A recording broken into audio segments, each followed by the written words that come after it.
Leading Ideas Talks podcast is brought to you by the Lewis Center for Church Leadership of Wesley Theological Seminary in Washington, D.C. Subscribe free to our weekly e-newsletter, Leading Ideas, at churchleadership.com/leading ideas. Leading Ideas Talks is also brought to you by the Taking Church to the Community Video Toolkit. Explore strategies your congregation can use to reach beyond its walls with worship, community events, ministries, and service. Learn more and watch introductory videos at churchleadership.com/shop. And remember to stay up to date with the latest church leadership strategies and information. Please like and subscribe to this channel and click the bell icon to get updates for new videos. What are microchurches, and how do they disciple missional leaders? In this episode, Bree Mills, Director of Microchurches Australia, shares with us the characteristics of microchurches, how they are formed, and how microchurch leaders are developed. Welcome to Leading Ideas Talks, a podcast featuring thought leaders and innovative practitioners. I am Douglas Poe, the director of the Lewis Center, and your host for this talk. Joining me is the founding director of the Micro Movements in Australia, Bree Mills. Our focus for this podcast is microchurches. Bree, I'm so glad you're joining us today and happy that you were willing to take this time. Can you, as you sort of introduce yourself, share a little bit about yourself, any denominational background before we sort of get started into the microchurch movement? Yeah, awesome. It's great to be here. It's really great to have a chat with you guys. I'm from Melbourne in Australia, and by training and background, I'm an ordained Anglican minister in the Anglican Church of Australia. But I work predominantly now in a multi-denominational kind of space. I'm married. I've got 3 teenage children, and we're all still alive, so that's a good start. But yeah, it's been a great journey with microchurches and starting to move in Australia in this sort of direction. So yeah, so that's just a bit of a background. So I was a minister for about 15 years, I think, in different capacities, and then have moved more into this microchurch space and training and resourcing others. Well, again, thank you for being with us. And I'm going to start with the very obvious question. How do you define microchurch, and sort of what is microchurch? Yeah, sure. It's a really good question. And the answer kind of is, it depends. And it depends who you are and what you're talking about. But for me, it's all about that idea of having a small community of disciples that's intentional about reaching out on mission to a particular people or place and demonstrating, proclaiming the gospel and making disciples in that sort of space. So it's really about that small, intentional community that to a degree has a missional identity, like they come together for the purpose of mission and discipleship, whether that's towards a network of people or a particular geographical place. That tends to be the most broadly accepted definition of a microchurch. As you were talking, I'm thinking I'm Methodist and in the Wesleyan tradition, and we have sort of moved away from this, but at one time we had small groups, and they were sort of missionally focused small groups. So would you see micro churches as different, or how would you make the distinction between the two? Yeah, well, it kind of depends on what your small groups are. A lot of small groups these days tend to have focus on a fellowship together, on times of worship and learning, but they're not missionally driven.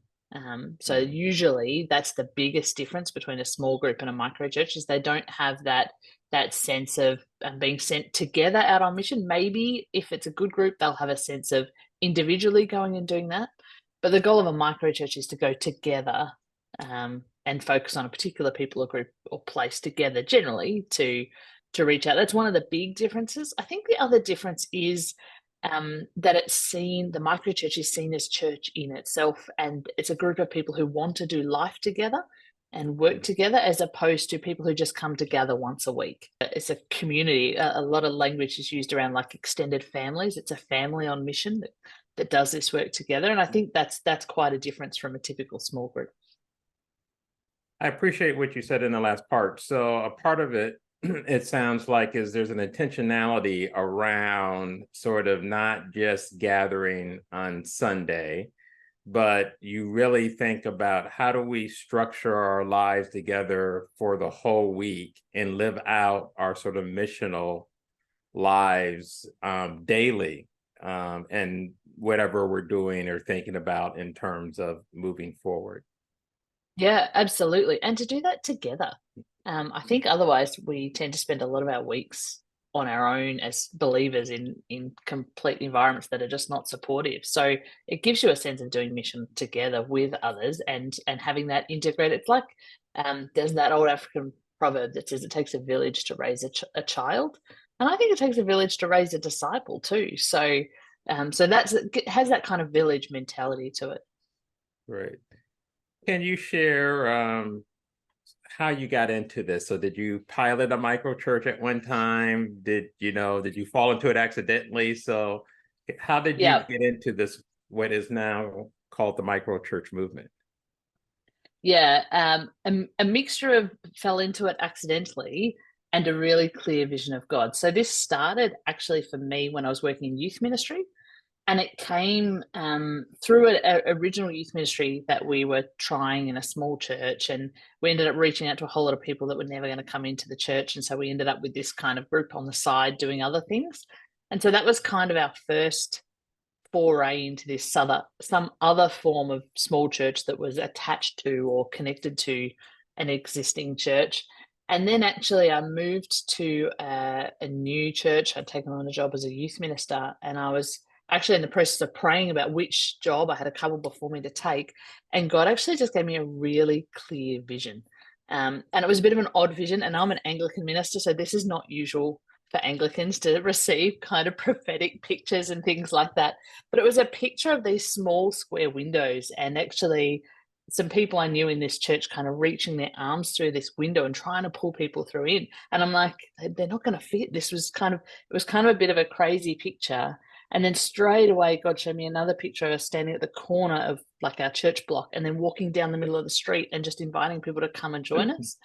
And I didn't get it at the time. It took me over kind of 6, almost 12 months to work out what God was saying. But it was really just a really strong call for us to move outside our building and into our neighborhood. And so when we started doing that, we had no idea, never heard the term microchurch, missional communities, none of that. We were just being obedient to what we sensed God was calling us to do, which was to take a step outside our church building.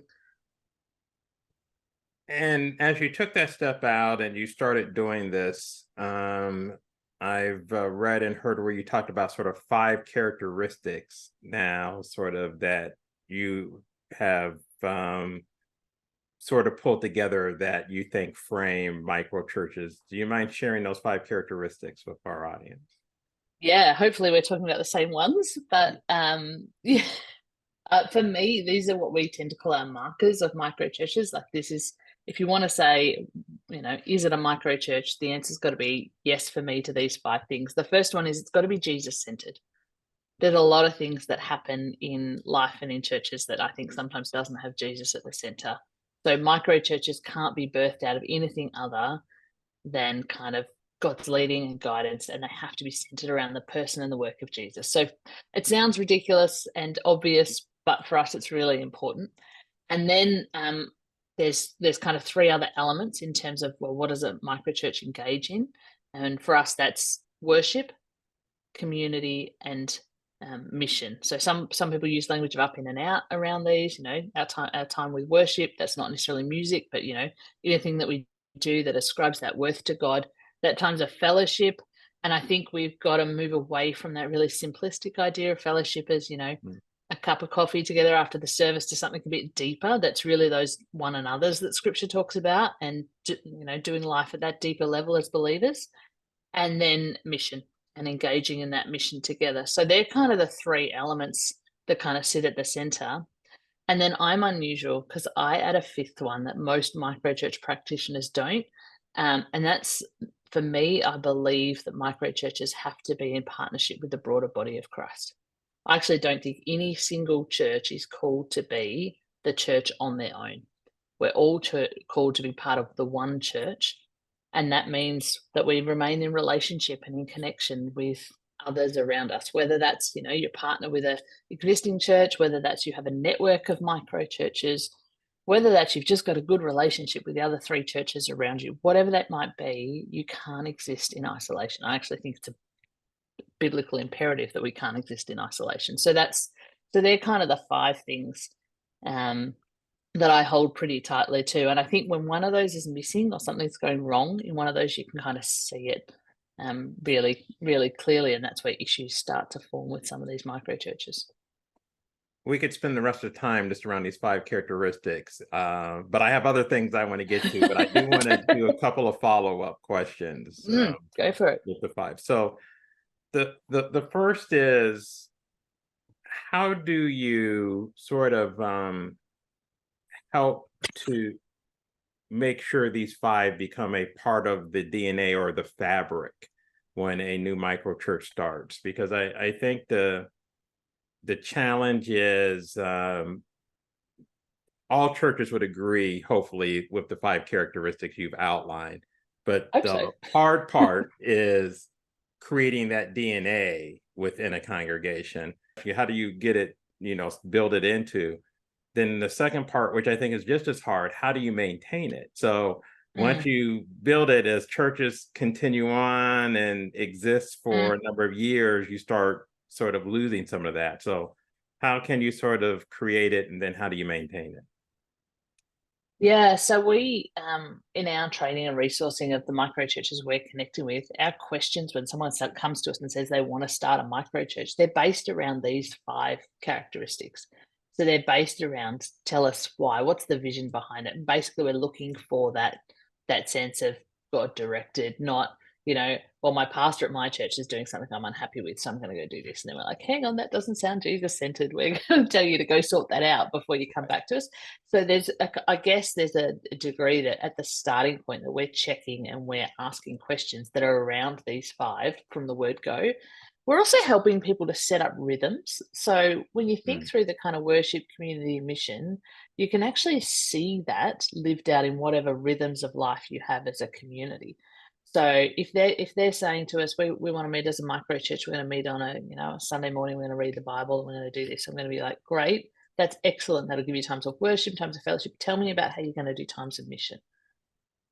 So actually structure it out. So the micro church that I'm currently involved in, actually tonight, we run a board games night at a local neighborhood house that we run once a month. And we do lots of other things in the community. We've got a netball team. Like, there is so many things that are kind of part of our rhythm of life together. And they're not all, intentionally evangelistic. We're going to stand up there and present the gospel at those places. They're just places that we're engaging in our community and building relationships in that space. So we're really particular about actually building those things into your rhythms. And I think if you don't build them into your rhythms, they get lost.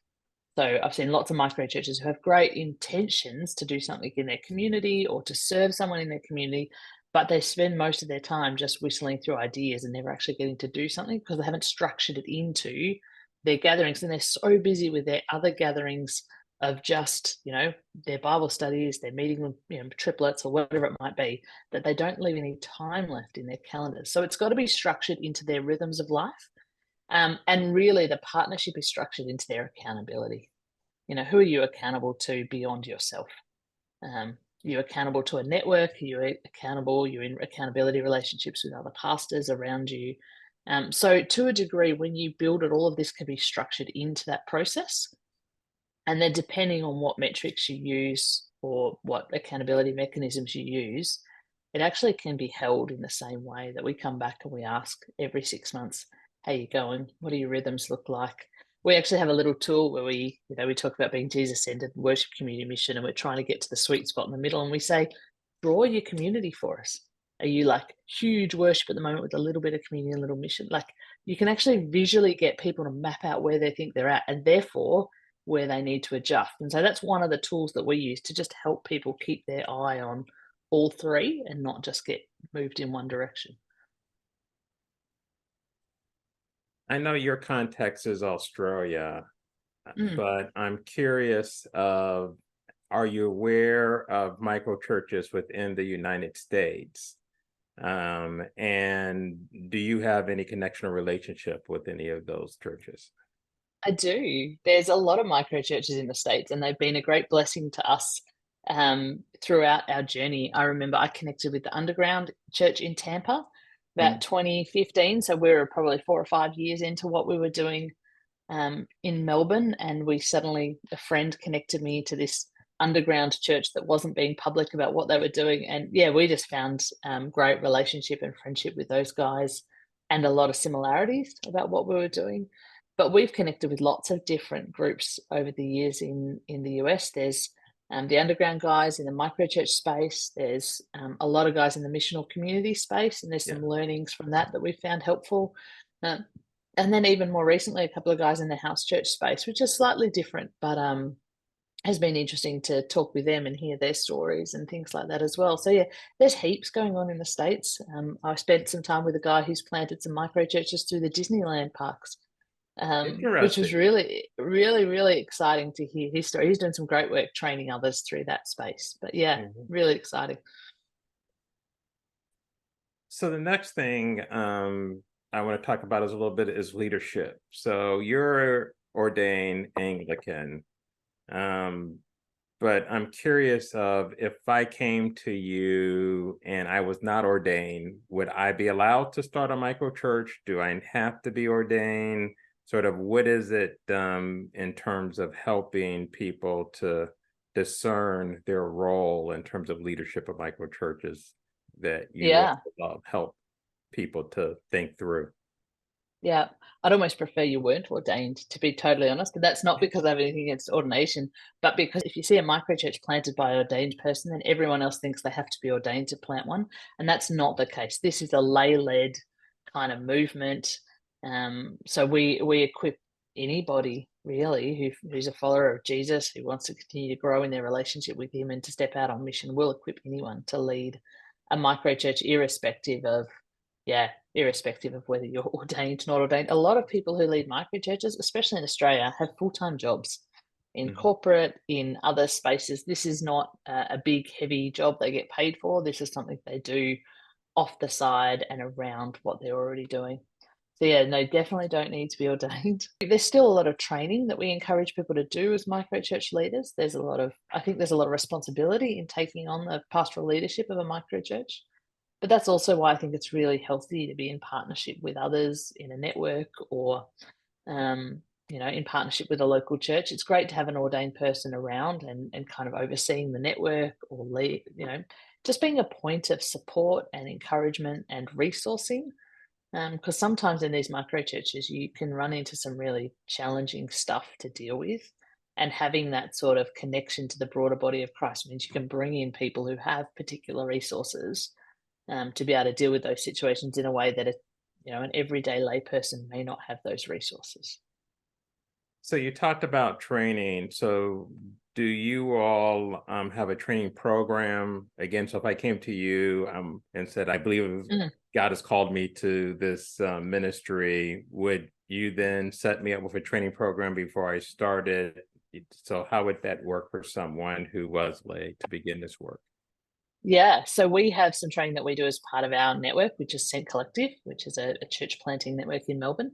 And Micro Movements has some other trainings that they do, but Micro Movements, the organisation that I lead, is a collaborative of a whole lot of micro churches and networks from around Australia, and they all have their own slightly different training, Mm. but we collaborate and share between us, much like what's going on in the US. There's lots of people out there who will train you in micro churches. They're all slightly different, and they all have their different values. But yes, if you were going to say, hey, I want to be a micro church leader, we would say, great, let's do some training and coaching. I actually think coaching is even more important than training, because I think that allows you to kind of tackle character stuff with a leader, and it's not just about giving them the information so that they can then lead a micro church and know how to do the right things, but to make sure that their character is one that actually demonstrates Christ to their community and their micro church, and help them hold accountability in that. So we're really big on coaching. So every micro church leader needs to have a coach. Um, Certainly in my network, but across Australia, that's pretty much the standard approach for many. And then for those individuals, is the expectation that it wouldn't be the sole sort of responsibility of this one person to carry the day? I'm assuming the hope is that the community as a whole is going to take responsibility, and you're going to have different roles, even though this Yeah. individual is sort Yeah. of quote unquote the leader.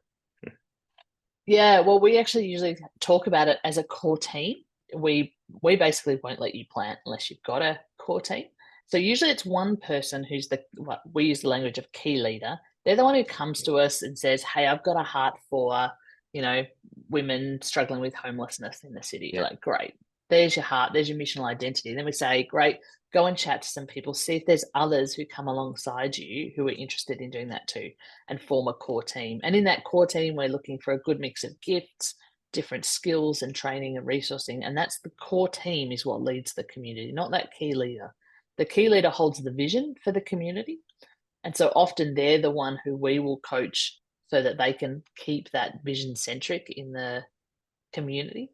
But yeah, we really are strong on the team-based leadership, because I think you can't, especially if you're holding that a full-time job, you can't take this on as, you're doing everything. It's got to be a team approach. Yeah, that makes sense. Now, I'm sure you've had this question often. Let's say that things just go wonderfully well, and my micro church all of a sudden has 100 people or 150 people. Is there a point in time where you're no longer a micro church, you're actually too big? And how do you handle Yes. that situation?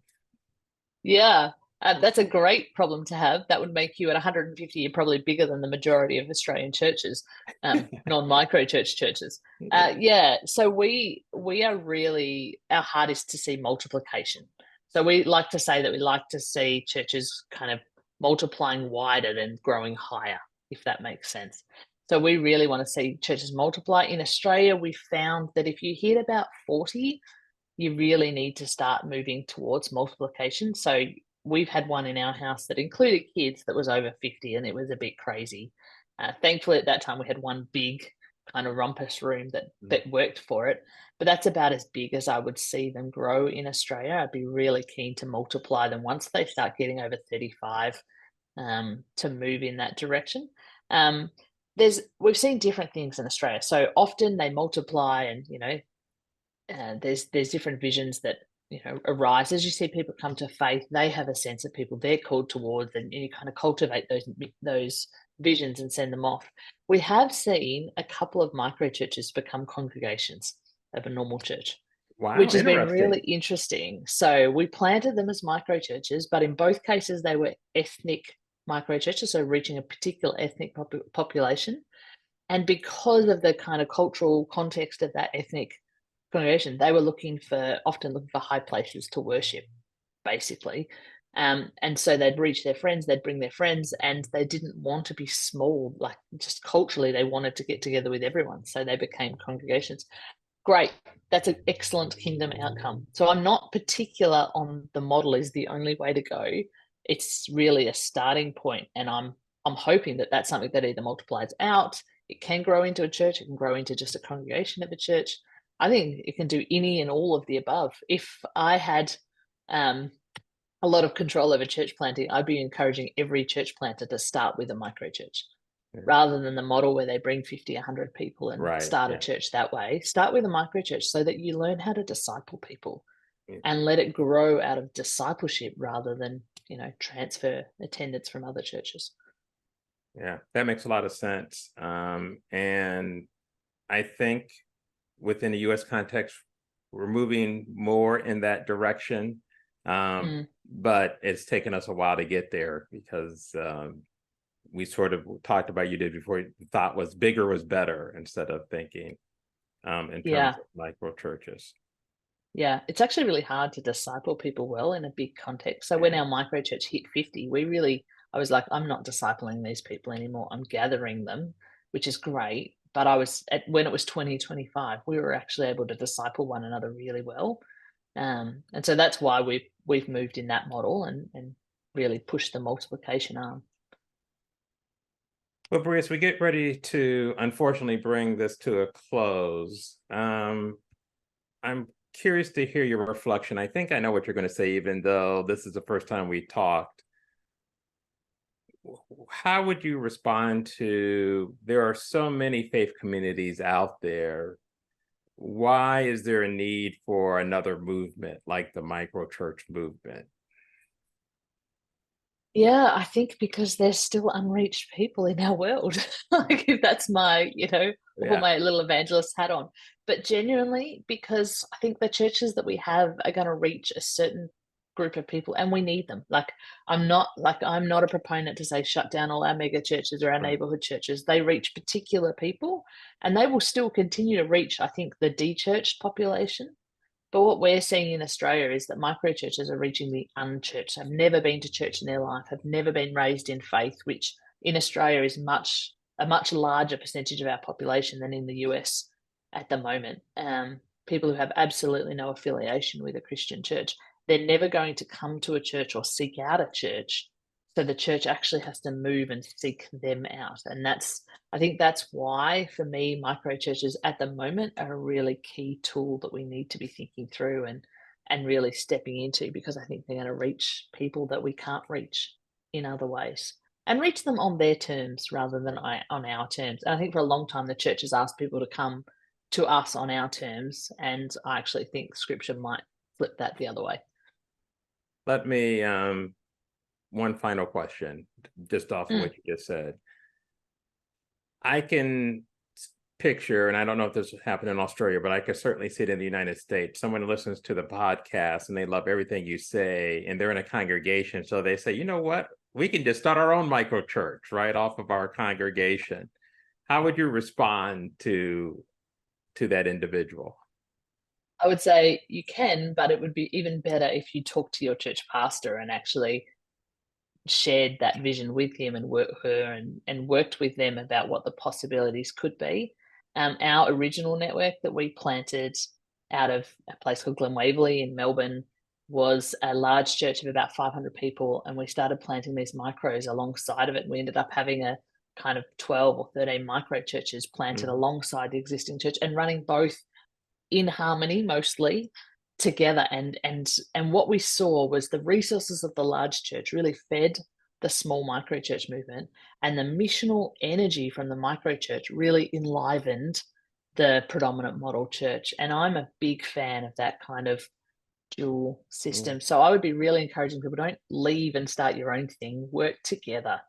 And because I think it will benefit you in the long run, and it will benefit your current church. Bree, this has been wonderful again. I really appreciate your joining us and the work that you're doing. I'm appreciative of the work that you're doing. So thank you for sharing about the microchurch movement with us. Well, thanks for having me. It's been great. All right.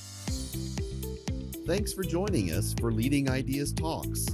Please like and subscribe to this channel and click the bell icon to get updates for new videos.